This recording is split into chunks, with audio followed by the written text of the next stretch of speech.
Il y a un film qui s'appelle Mon père ce héros, je crois. Je pense que tout le monde en a entendu parler, à défaut de l'avoir vu. Et cette vidéo s'appelle Mon père, l'homme de ma vie. Il est toujours là, que ça dure. Et on n'a pas tenu 5 minutes de discussion parce qu'il m'a dit qu'il était fatigué. Et je sens bien que mes discours sont gênants. Parce que je lui ai dit qu'un monsieur qu'on avait croisé à 99 ans, aucun médicament, jamais piqué de sa vie, jamais. A priori peut-être ceux des obligatoires à l'époque de l'armée, mais à part ça, jamais. Et le gars il a 99 ans, il pète la forme. Je pense que c'est le genre de truc qu'il n'a pas voulu entendre et qui a fait qu'il a vite coupé la communication. Mais je préfère être... on n'est pas en guerre, hein, on se déteste pas, au contraire. Mais je préfère que ce soit comme ça et qu'il soit là, que s'entendre en merveille et ne plus être là. Je pense que beaucoup seront d'accord avec moi et même certains vont dire t'as la chance de l'avoir encore. Et c'est un fait, j'en suis conscient. Pas un jour qui passe sans que j'en prenne conscience, surtout que sa vie a changé en 2021. Vous savez tous de quoi. J'ai un papa qui est né en 49, qui est issu d'une famille modeste. Hein. J'avais une grand-mère qui allait faire des ménages chez les gens. Un grand-père qui était boulanger et qui travaillait un petit peu ses champs aussi. Il avait un petit jardin, etc. Donc, boulanger solide. Il est mort à mon âge, 53 ans. Je me rends compte que c'est jeune. Donc, papa a perdu son père en 78, je crois. C'est tôt, moi j'étais qu'un gamin. Je ne pouvais pas réaliser ce qui se passait à l'époque. On m'a préservé au maximum, je me souviens. J'étais l'aîné, ma petite sœur qui est née en 80, elle n'a pas connu. À savoir qu'elle est arrivée en 80, alors qu'il rêvait d'avoir une petite fille, parce que dans la famille il n'y avait que des garçons.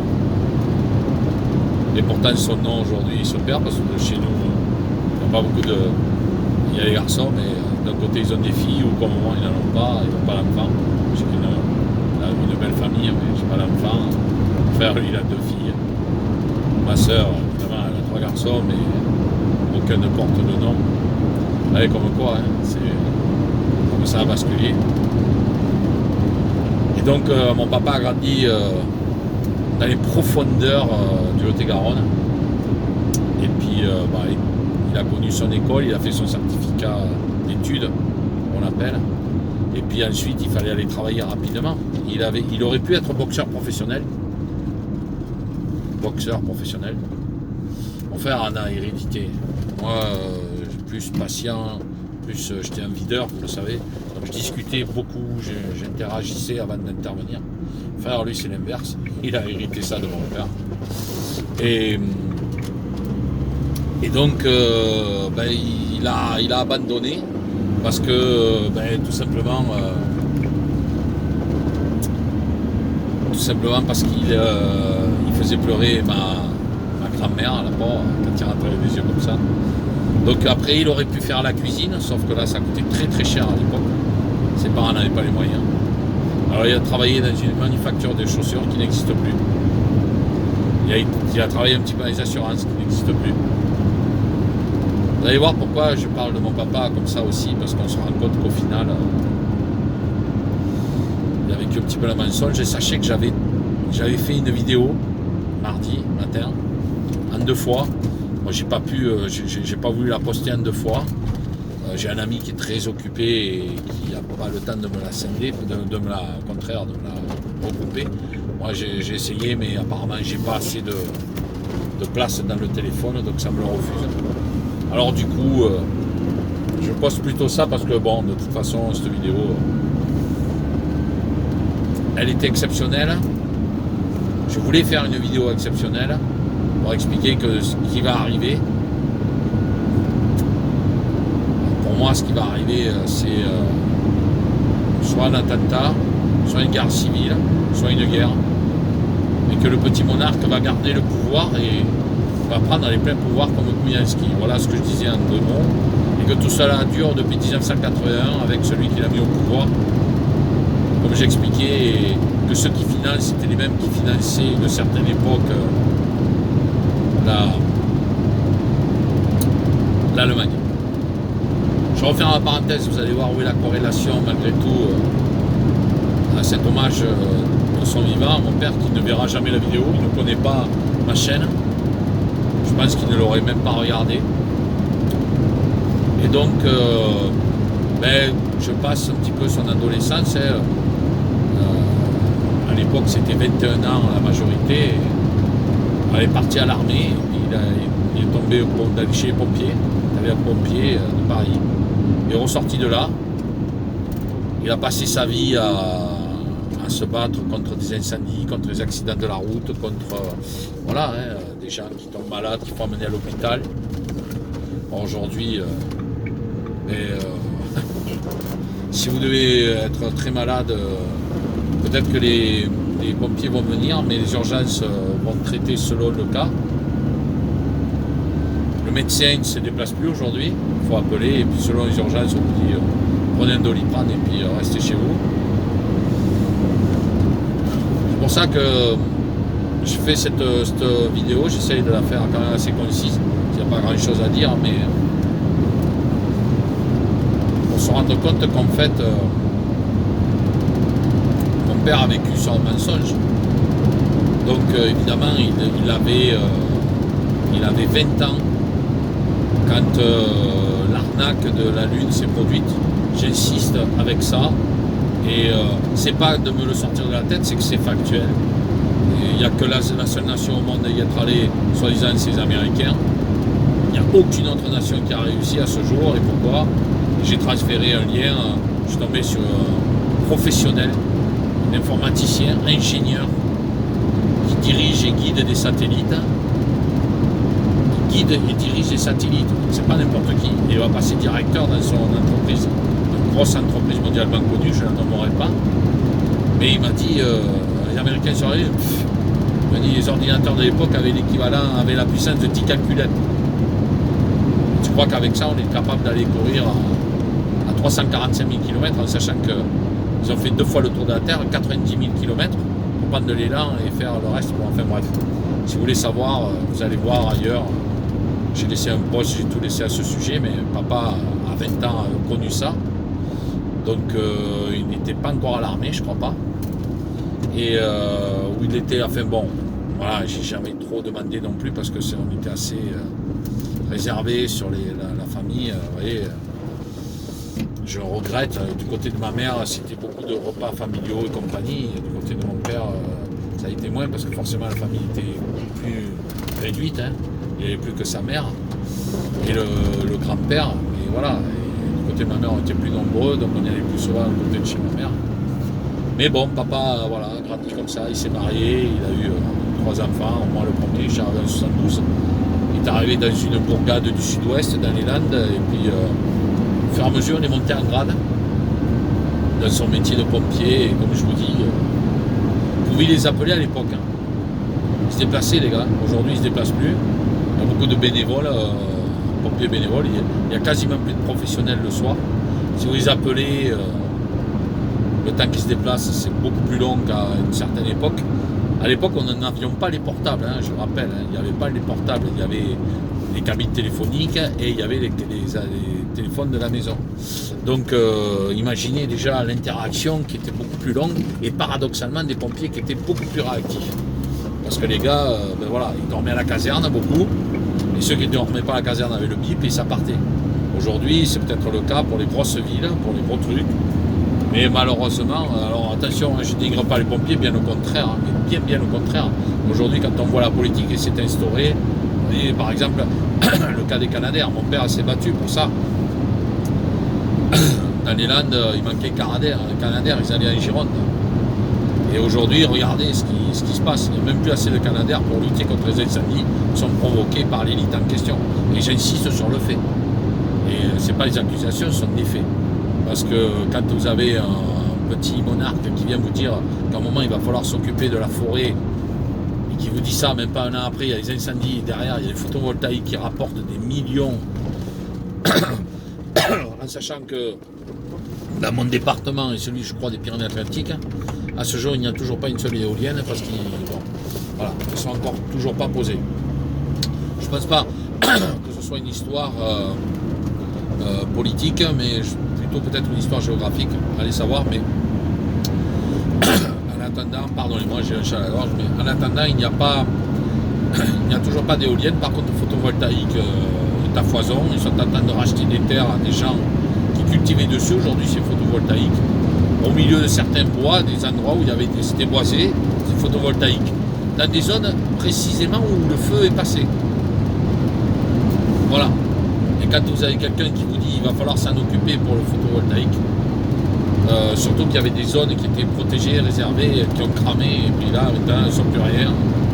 Et vas-y, on peut remettre le photovoltaïque, c'est bon pour la planète, n'est-ce pas? Et donc, mon père a été un fervent défendeur de la nature en luttant contre les incendies, aussi contre les dégâts des eaux. Vous voyez, il faut savoir par exemple que quand une maison prend feu, elle se reconstruit. Et on peut très bien repeindre, on peut très bien refaire beaucoup de choses. Quand une maison a pris l'eau, en général c'est foutu. L'humidité, ça rentre dans les murs, ça rentre dans toute votre baraque.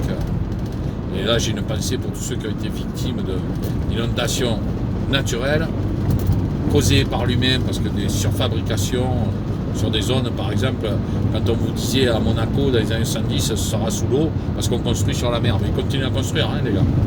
L'eau n'a pas monté, hein, elle n'a pas bougé. Alors, il y a des zones où elle se vide, mais il y en a d'autres où elle se remplit. Donc, il y a des... Vous savez, c'est des vases communicants, comme on dit. Hein. Bon, bref, bon entendeur. Dès qu'il y avait un accident de circulation, tout de suite, c'était réactif. Il y avait beaucoup de... Voilà, et puis là, ça partait, évidemment, toujours aujourd'hui, partait directement aux urgences, parce que là, vous faites partie des priorités. Et si entre-temps, on vous amène quelqu'un qui a un bras cassé, en train de hurler, il ne va pas être prioritaire. À l'époque, il l'était. On va dire, bah, écoutez, il y a eux qui passent, mais derrière, on vous gère. Et il y avait du monde. Aujourd'hui, il n'y a plus personne. Aujourd'hui, les fameuses urgences n'en sont plus. Ça devient catastrophique. Et donc, c'est là où je me dis que papa a peut-être vécu de belles années, tant mieux. Il a pris sa retraite, il est parti, je crois, en 2005, il me semble, quelque chose comme ça. Maman, elle, en 2007. Ils sont partis au bon moment. Maman, elle travaille à la poste, et puis je peux vous dire que là aussi, depuis, elle ne regrette pas d'en être partie. Il y en a beaucoup qui pleurent aujourd'hui. Cette nostalgie, cette époque, j'y peux rien, hein, c'est comme ça. Alors, chaque génération a ses qualités et ses défauts. Il y en avait où il y avait des zones où on ne rentrait pas, où aujourd'hui on rentre en termes de sécurité. Par contre, il y avait des zones où on rentrait, on était heureux. Aujourd'hui, ce n'est pas le cas avec l'immigration illégale, je dis bien illégale, avec des réfugiés dits politiques, mais qui sont des voyous, quoi. Hein. Par exemple, des Syriens, il faut voir un petit peu ce qui rentre. C'est pas des Syriens bien éduqués, c'est pas vrai. Je vous le dis, et c'est pareil pour l'Ukraine, où il y a des familles, heureusement, et Dieu merci, il y a des familles qui viennent et qui s'instaurent, mais elles passent avant le français. Elles passent toutes avant le français. C'est-à-dire qu'il y a une famille qui arrive qui dit, voilà, moi c'est la guerre, chez moi, je veux venir en France, oui très bien, vous avez le bus de payer, vous avez la santé de payer, l'école est offerte à vos enfants, et puis vous avez un logement. Et les Français, exactement dans la même situation, on va leur dire, monsieur, madame, vous ne travaillez pas assez, vous n'êtes pas éligible. Et puis vous êtes handicapé, il va falloir aller travailler. Bon, bref. Vous voyez, le changement drastique qui se passe, et mon père, quand il a vécu, n'a pas vécu ça, heureusement. Par contre, on va passer, hein, il a passé toutes ces années, il a été adjoint au maire, il a été au don du sang, il a été au comité des fêtes, il en a fait une multitude, quelqu'un d'immensément respecté, toujours lui et une bande là d'amis à lui, ils étaient un groupe là, toujours à préparer les fêtes, à faire, voilà, c'était toujours les mêmes. Je comprends, ils ont dit on en a marre, on va laisser la place aux jeunes, et ils se rendaient compte que déjà ils avaient un poil à la main. Aujourd'hui c'est plus un poil à la main qu'ils ont, ce sont des cannes, les gars, ils travaillent quasiment pas, font beaucoup de turnover, ils vivent sur l'assistanat, sur les réseaux sociaux, ils savent qu'ils peuvent faire de l'argent avec les réseaux sociaux, donc voilà. Donc on va dire que papa a pris sa retraite et puis qu'il en a profité, il a beaucoup voyagé, s'est promené, puis tant mieux, et puis on souhaite tous ça à quelqu'un. Hein. Quand on se dit, voilà, si je suis à la retraite, je vais faire ça, je vais faire ça, je vais faire ça, comme moi je me suis promis que le jour où j'arriverai à la retraite, si j'y arrive, si j'ai les moyens, si on me donne l'autorisation d'aller à la retraite, parce que vous vous rendez compte qu'aujourd'hui, ils font tout pour, comme on dit, c'est la retraite à 67, 68 ans qu'ils veulent. Nicolas Vidal a dit 70, mais c'est dans les projets, effectivement. C'est-à-dire, plus de retraite, hein, dénommé Attali l'a dit, hein, il n'a pas peur des mots. Hein. Voilà, il l'a dit que le retraité coûte cher. Voilà. Lui, il l'est. Les politiciens et tout ce qu'il a mis en place, eux, ont le droit de prendre des retraites. C'est-à-dire qu'ils vont faire, là, par exemple, ils font un mois de gouvernement et puis ils touchent des pensions, ils touchent, voilà. Sachez que le dénommé Bayrou, celui qui a fait son départ, son pot de départ, n'a pas fait son départ de pot. Lui, par exemple, il aura son truc à vie. Voilà, tranquille, il va être rémunéré à vie en tant que premier sinistre avec chauffeur, vermicor, compagnie. Si mon père avait pu cumuler aussi le peu de temps qu'il a fait aux assurances, dans les manufactures de chaussures, bon, ça a compté, ce qui fait qu'il est parti, je crois, à 55 ans à la retraite. Donc tant mieux pour lui, parce que ça a compté. Et puis bon, il a quand même fini sergent adjudant-chef. Il aurait pu avoir promotion major, mais bon, à la limite, c'est pas, voilà, ça ne changeait pas grand-chose. Et on lui a proposé, non, pardonnez-moi, je vous dis des bêtises, pardon, lieutenant. Il a été lieutenant, adjudant-chef, c'est lieutenant professionnel. Hein.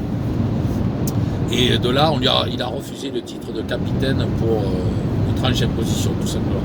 Parce que là, même là, à la retraite, après, certes, c'est peut-être meilleure retraite, mais l'imposition, pas tout à fait la même non plus. Vous voyez un peu où on en est, quoi. On est tellement habitué à se faire taxer. Et depuis que papa est à la retraite, j'en ai profité, il est encore là. Je me suis battu en 2020 pour qu'il ne fasse pas ce qu'il a fait. Donc comme papa était quelqu'un de très respectueux des lois, de la nature, de tout ça, il fait au doigt et à l'œil ce qu'on lui dit. C'est-à-dire que si on lui dit il faut voter parce que c'est un droit civique, les gens ils votent, mon père n'a jamais raté l'occasion d'aller voter. Jamais. J'ai eu beau lui dire que ça ne servait à rien, il ne faut pas en parler. Quand je lui parle de certains présidents, il est d'accord avec moi sur certains. Il est d'accord sur le principe, mais ça ne va pas plus loin. Il ne faut pas en discuter. C'est-à-dire qu'ils ont été élus. Donc on n'a pas à se plaindre. Et comme me disait papa, il me disait, parce qu'il m'en parlait, on n'en parle plus, t'as pas voté, donc tu fermes ta gueule. Voilà dans l'état d'esprit dans lequel papa a grandi. Je ne peux pas lui en vouloir. Hein. Qui peut lui en vouloir de vous faire croire qu'il existe aujourd'hui une démocratie, comme on dit, et puis qu'il existe les pouvoirs au peuple, chose qui n'existe plus depuis très longtemps, on l'a tous compris. Donc pourquoi je fais cette vidéo? Parce que pour faire un hommage à mon père, qui est un homme fascinant, très respecté, très très aimé, croyez-moi, hein, quelqu'un très aimé, très respecté. J'ai vu des mecs de mon âge, plus jeunes, traverser pour aller lui serrer la main. Il a sauvé la vie de certains et d'autres à qui il a vu mourir le père, et avec les gamins, il a dit si vous avez besoin, je serai toujours là. Et il a toujours respecté sa parole. Et ce qui fait qu'en grandissant, ces gamins de mon âge, un peu plus âgés, on est toujours devenus de bons amis, on s'est toujours respectés. À chaque fois qu'il parle de mon père, Daniel, son prénom, Daniel, putain Daniel. Donc il y a une fierté quand même d'avoir un père comme ça, qui n'est pas fier du parcours que lui il a fait, un pompier, partout où je passe, t'es le petit-fils, t'es le fils à machin, oui. Daniel, punaise, je le connais bien. Ton père c'est quelqu'un de bien, viens avec moi. passé au bon moment. Mon frère, c'est pareil. Donc, ma soeur, n'en parlons pas. Donc, c'est vraiment... là, on va arranger. Voilà. C'est vraiment quelque chose de beau dans une vie. On a tous un père et une mère. Alors, tout le monde n'a pas les mêmes rapports avec les pères et les mères. Je suis conscient. Mais ceux qui s'en rapprochent me comprendront. Et à côté de ça... j'ai une énorme déception parce que papa ne m'aura pas écouté à partir du 17 mars 2020, j'avais prévenu. Non seulement il ne m'a pas écouté, mais il écoute lui les informations, le régional, vous savez, sur France 3 Aquitaine. Et puis ensuite on passe au journal de TF1, de France 2. Lui il écoute. Et il croit que tout ce qui est dit est vrai. Et donc, son fils qui s'appelle Laurent, va lui dire papa, il faudrait que tu fasses ça, surtout n'écoute pas. Écoute, ils ont dit qu'il fallait faire ça. Et c'est arrivé à un point où il est allé dans une pharmacie qui le piquait contre la grippe, je crois. J'attends qu'un jour je puisse avoir ma revanche contre cette pharmacienne en question. J'espère que je la traînerai en justice. Parce que je suis très très remonté contre elle, très en colère, parce qu'un jour elle a osé dire à ses clients, et ses patients on va dire, dont mon père apparemment qui était là, oui attention, il faut faire les injections, sinon vous n'aurez pas votre passe sanitaire, c'est le président qui l'a dit. Cette pharmacienne que je respectais beaucoup dans mon village, depuis, je ne suis plus jamais retourné, j'étais profondément dégoûté, déçu.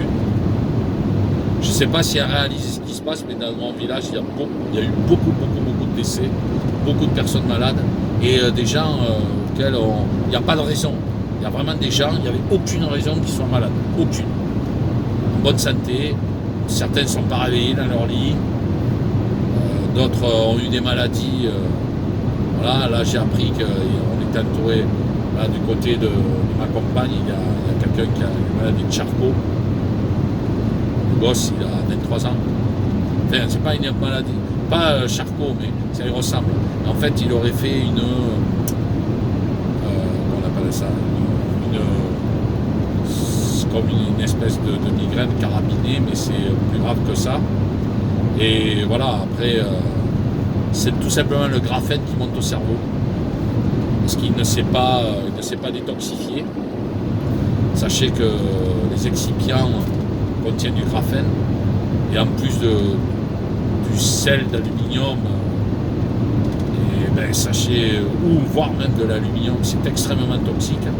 Et imaginez ceux qui ont reçu ça 2 ou 3 fois ces dernières années. C'est pour ça que je suis très très en colère, parce que cette pharmacie en question n'était pas au courant. Enfin, on fait ça mécaniquement sans comprendre. Moi j'en veux à des gens qui soi-disant ont fait des études pour cela, et qui derrière, au lieu de vous soigner, ne cherchent même pas à comprendre et obéissent, exécutent, et vont piquer, et derrière vous perdez du monde. J'ai perdu beaucoup de monde, mais bon, voilà, aujourd'hui c'est plutôt mon père qui est toujours là, tant mieux, il est toujours là, mais il est fatigué.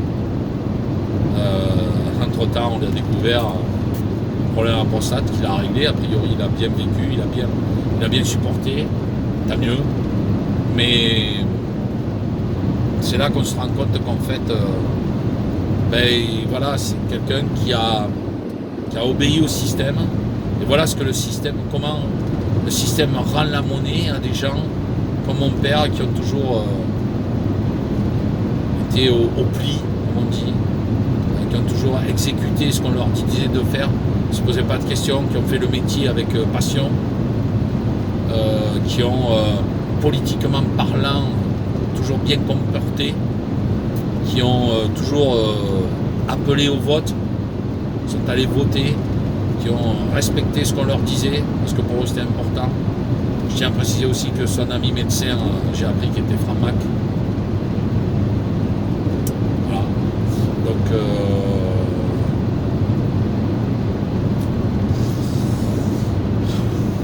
qu'est-ce que vous voulez que je rajoute là-dessus? La boucle est bouclée. J'avais dit que je ne ferais pas très long, c'était un hommage. J'ai fait une vidéo, je vous ai dit mardi, si vous la voyez, tant mieux, si vous la voyez pas, tant pis. Tant pis. Je pense que peut-être que le destin voulait qu'elle se fasse pas. Je vais voir. Mais bon, j'étais pas surpris de ce qui arrive, malheureusement pas. Je m'attendais pas à ça, mais je savais que ça allait finir comme ça. C'est ce qu'ils veulent, c'est une guerre civile. Et j'ai I have a dream, comme disait Malcolm X, je crois. Malcolm X. I have a dream. Mon rêve, c'est que mon père découvre de son vivant que tout ce que lui ai dit était vrai. Pour la Lune, on peut oublier. Tant mieux s'il le croit. C'est pas. De toute façon, vous allez me dire aujourd'hui, qu'est-ce que ça change? Certes, ça change rien. Si ce n'est que ça a été le début des arnaques américaines. Quoique le tout début, c'est quand même l'assassinat de JFK et la fameuse balle magique. Hein. Le rapport officiel, c'est une balle magique. À la base. Hein. Donc voilà. Alors, effectivement, c'est un président qui est mort avec une balle magique. Et puis après, 6 ans plus tard, on fait croire que les Américains sont allés sur la Lune. En 6 ans, ils ont réglé un problème qui était insoluble. Avec des ordinateurs qui avaient la puissance de 10 calculettes à l'époque. À bon entendeur salaud comme disait Coluche. Puis derrière, ils ont enchaîné les guerres perdues. Sachez que l'Américain n'a jamais gagné de guerre sur le siècle dernier. Je ne me souviens pas, le Vietnam, ils n'ont pas gagné. Ils ont libéré Paris, mais je répète, c'est pas eux qui ont gagné la guerre, c'est les Russes. Si, ils l'ont gagné au Japon, oui. Celle-là, ils l'ont gagné. Ça a été la dernière. Celle du Japon, ils l'ont gagné. On sait comment, mais voilà. Mon père est arrivé après, cette fameuse génération de baby-boom. Les baby-boom, les boomers, comme on appelle aujourd'hui. Moi, je ne les appelle pas comme ça. Je les respecte. Mais on voit sur quel postulat ils sont partis dans la vie. Et forcément, ça fait réfléchir. Et quand on vous dit, oui, mais vous êtes des complotistes, ça veut dire que vous aviez raison plus tôt. Je regrette d'avoir raison. J'aurais peut-être préféré être comme papa.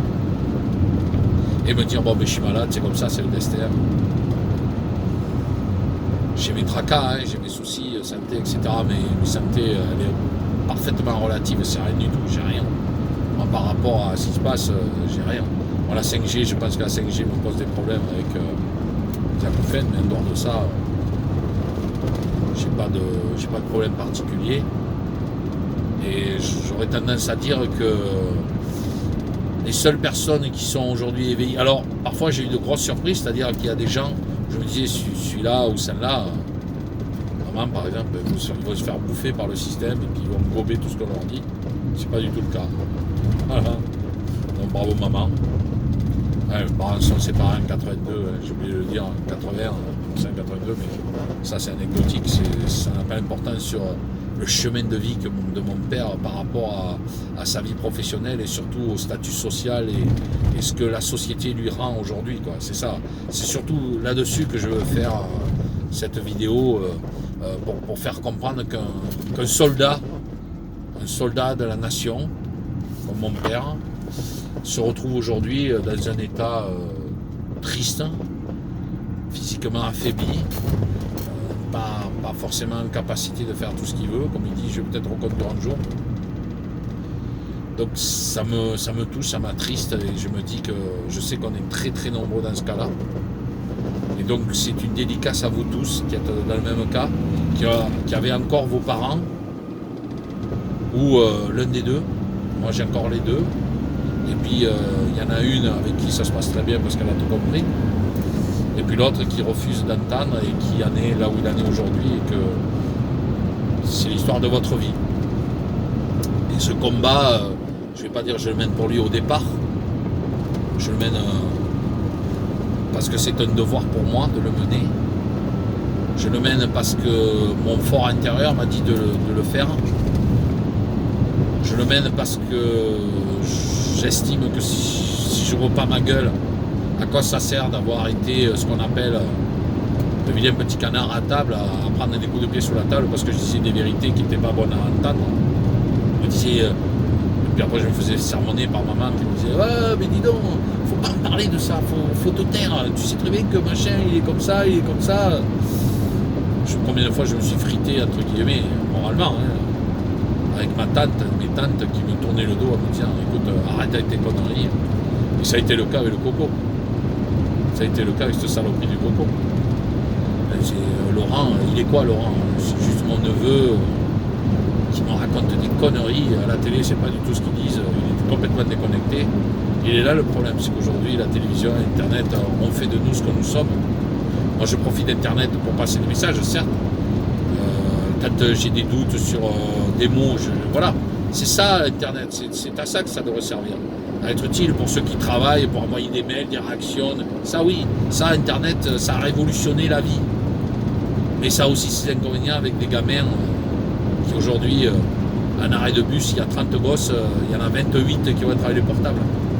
Et qui ont la gueule dans le truc et qui ne communiquent même plus à côté d'eux, l'un à côté de l'autre. Et je suis sûr qu'ils ne connaissent même pas les prénoms des gamins qui montent dans le bus avec eux. Parce qu'ils sont tous les deux pendus au téléphone. Tous. Alors que nous, à l'époque, on se connaît tous. Je connaissais quasiment tous les prénoms de tous ceux qui montaient dans le bus. Quand j'allais à l'école. C'est pas forcément de ma classe, ni du même collège. J'avais 2 collèges qui étaient... Alors imaginez celle de mon père. Voilà ce que je voulais dire. Je répète, j'ai une vidéo qui peut-être ne sera jamais diffusée. Peut-être c'est pas plus mal. Mais je voulais faire cet hommage, une espèce d'adieu, parce que bon, au final, cet hommage, c'est pour quelque part afficher un message et faire comprendre aux gens que d'écouter, de suivre ce que l'on vous dit sans réfléchir, sans vous remettre en question. Je ne parle pas de se rebeller, mais d'avoir un minimum de dissidence, avoir de la défiance